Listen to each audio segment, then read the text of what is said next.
ছেলে আমার মস্ত মানুষ মস্ত অফিসার, মস্ত ফ্ল্যাটের যায় না দেখা এপার ওপার, নানান রকম জিনিস আর আসবাব দামি দামি, সবচেয়ে কম দামি ছিলাম একমাত্র আমি। বিজ্ঞ প্রতিপক্ষ সন্তানের অবহেলায় বৃদ্ধাশ্রমে পড়ে থাকা এজন্য শত শত বাবা মায়ের আর্তনাদ। মাননীয় সভাপতি, স্ট্যাটিস্টিকা.com-এর এক জরিপ অনুযায়ী বর্তমান বিশ্বে 60 বছরের ঊর্ধ্বে জীবিত ব্যক্তির সংখ্যা মোট জনসংখ্যার 22%, আর বাংলাদেশ ব্যুরো অফ স্ট্যাটিস্টিক্স অনুযায়ী বাংলাদেশে এই হার 37%। এরাই সেই বৃদ্ধ মা বাবারা যাদের বেশিরভাগ সময় কাটছে অবহেলায় কোনো বৃদ্ধাশ্রমে অবহেলিতভাবে। বিজ্ঞ প্রতিপক্ষ চিন্তা করে দেখুন, ছোটবেলায় যেই বাবা মা ছিল সন্তানের কাছে সবকিছু, কলেজের গণ্ডি পেরোনোর পরে তারা যেন হয়ে যায় অচেনা। সন্তানের মনে জন্ম নিতে শুরু করে বাবা মায়ের বাড়তি খরচ, স্ত্রীর সাথে বাবা মায়ের সম্পর্ক সম্বলিত নানা রকম দ্বিধা। তাই বিজ্ঞ প্রতিপক্ষ বড় হয়ে আপনি একজন ভালো ডাক্তার বা ইঞ্জিনিয়ার হলেও এসব দ্বিধাপূর্ণ মানসিকতা নিয়ে কখনো একজন ভালো সন্তান হতে পারবেন না। মাননীয় সভাপতি, জাতির পিতা বঙ্গবন্ধু শেখ মুজিবুর রহমানের সোনার বাংলার সোনার সন্তানদের মানসিকতার চরম পরিণতির জন্যই তো বাংলাদেশ সরকার বৃদ্ধ পিতামাতার প্রতি সন্তানের দায়িত্ব পালন নিশ্চিত করতে national policy on older persons, national parents maintenance act 2013 সহ প্রমুখ আইন পাশ করেছে, যা সন্তান কর্তৃক বৃদ্ধ পিতামাতার দায়িত্ব পালন নিশ্চিত করে এবং যার অবহেলা আইনত দণ্ডনীয়। বিজ্ঞ প্রতিপক্ষ, আজ যদি সত্যিকার অর্থে সন্তানের মানসিকতার জন্য যদি মা বাবারা অবহেলিত না হতো, তবে কি প্রয়োজন ছিল এসব আইন প্রণয়ন বা বৃদ্ধাশ্রম তৈরি করার? আশা করি উত্তর দিয়ে যাবেন।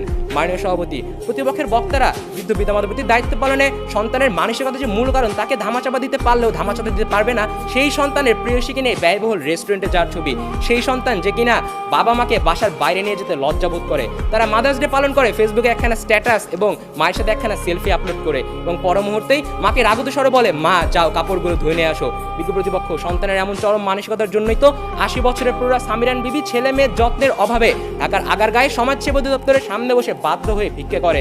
তথ্যসূত্র দ্য ডেইলি সান, 10 জুলাই 2018।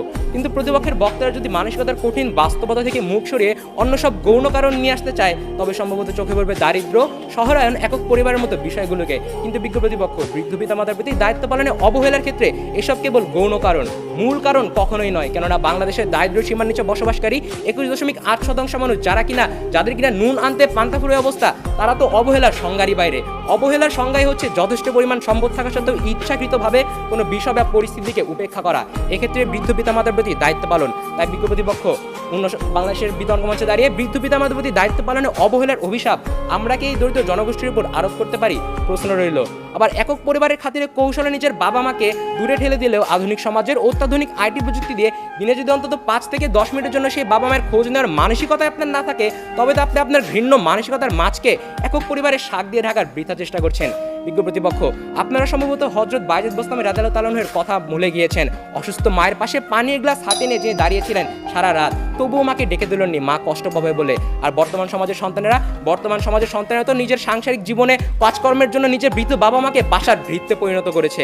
বিজ্ঞ প্রতিপক্ষ, যে নিঃস্বার্থ বাবা মারা নিজেরা না খেয়ে সন্তানকে খাইয়েছে, সন্তানের এক বিন্দু ভালোবাসার জন্য দিনের পর দিন মাথার ঘাম পায়ে ফেলেছে, জীবনের শেষ ধাপে তারা সন্তানের আর্থিক সহায়তা চান না, চান শুধু এক বিন্দু ভালোবাসা। নিঃসঙ্গতায় সন্তানের মুখে শুনতে চান মা বাবা ডাকটুকু, কিন্তু সন্তানের তো তাদের সেই ভালোবাসা দেয় না, বরং অবহেলায় ফেলে রাখে কোনো বৃদ্ধাশ্রমে। অবহেলার সুরটা অনেকটা এরকমই, কেউ বলে বুড়ো ভাম, কেউ বলে পাজি, কেউ বলে এইবার বেটা মরলেই বাঁচি, ঘরে গুঞ্জন বরাদ্দ ভ্রুকুঞ্চন, দেখলেই মুছে যায় ছেলের হাসি, অপরাধ একটাই জেনে রেখে সবাই, আমার বয়স হলো 80। বিজ্ঞ প্রতিপক্ষ, আমি আপনি আমরা কেই চিরতরুণ নই, আমাদের সবাইকেই আসিতেই হইবে।